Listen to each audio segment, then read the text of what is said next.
Wrong Kerblam! No, I said it's the wrong Kerblam! Hang on, give me that.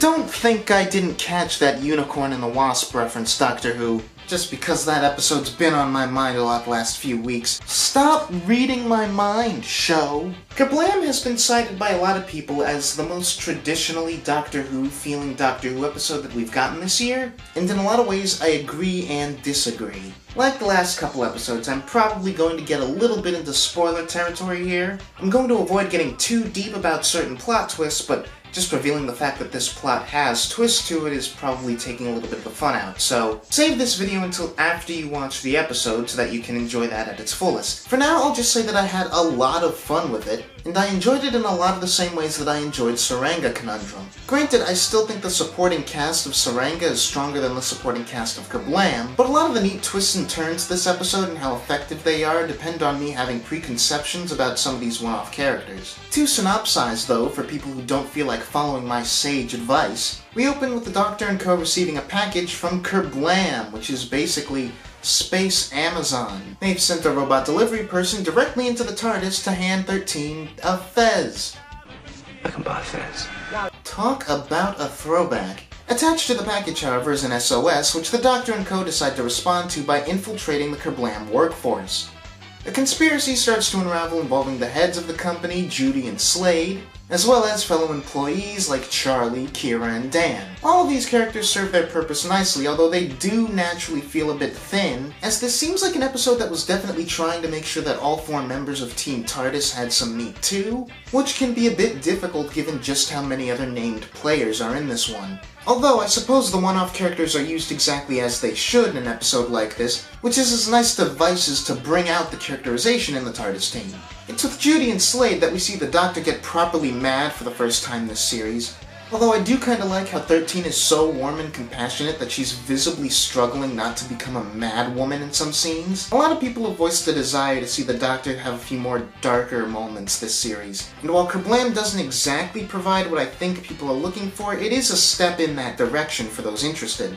We also have Yaz commiserating with Dan over being separated from their families, Graham being his normal, friendly, fatherly self to his workmate Charlie, and the first mention in a long while of Ryan's dyspraxia. I was actually about to start complaining that it had been way too long since we'd got a reference to that condition of his, and how what felt like a very interesting character choice in the first 2 episodes wasn't really being utilized properly. It does get a couple of mentions here in a way that reminds us just how difficult some things can be for Ryan, and yet it makes him seem all the stronger for persevering anyway.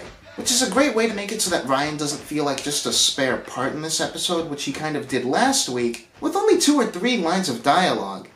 Overall, it's a really smart economic script by Pete McTeague. God, I hope I'm pronouncing that name right. Which is silly and goofy in all the right ways. I can see why this episode feels kinda like a return to form for some people, as it does give me Russell T Davies era vibes. You know, a setting and characters that feel very contemporary even as they're set in the far-flung future, a big, goofy, kinda bad-looking action-adventure set piece, which along with the whole business conspiracy angle definitely makes this episode feel like Doctor Who doing Monsters Inc.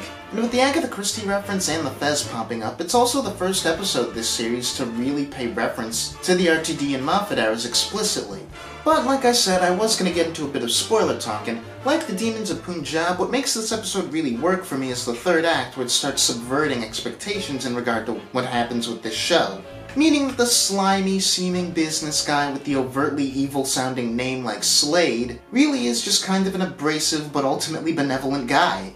While the young, charming, funny, awkward supporting character, an archetype which this show has conditioned people to just sort of trust implicitly, ends up being a much more malevolent force. By that same token, when I tell you that Doctor Who was going to be taking a look at an Amazon proxy as a way to talk about workers' rights, the increasing automation of labor, and the ways that people exploit a system of business to their own ends, you'd probably expect, like I did, something more overtly technophobic. Sort of like Black Mirror, you know? Where the expected message is fear this technology, with the creepy-looking robotic Kerblam workforce, and what seems to be a lot of faulty machinery around the building in general. But what we get in the end is actually much more nuanced. And another facet of the way that Series 11 of Doctor Who seems to have dedicated itself to really utilizing the inherently political nature of sci-fi. In fact, the nature of technology in the episode and what it has to say about it probably makes Kerblam the hardest sci-fi that Doctor Who has gotten in a little while. In that, unlike the historical episodes this season, it's explicitly talking about human nature through the lens of the technology. And as a nice change of pace from most sci-fi, is really optimistic about the potential for technology as a tool for good, and even for the capacity of an automated system to develop some kind of emotion and moral compass. Kerblam actually strikes a really delicate, rare balance by not being technophobic, while still not totally absolving big tech companies for disenfranchising business practices. The main idea behind Kerblam, beyond a general condemnation of extremism, is that businesses have to go beyond doing just the bare minimum that it takes to placate their workforce. It's really nice that we're in a place with Doctor Who where it can be this subtle about a critique of something like automation. That automation as a principle isn't inherently malicious, but that it's still up to the people running the show to keep track of things and make sure that the populace is cared for appropriately. It's okay to let machines in on your business so long as you don't start treating real people like spare parts. All in all, Kerblam was a really interesting episode, and yet another feather in Series 11's cap, in a trend which, if it keeps up, is definitely going to land this one as one of my favorite seasons of the show.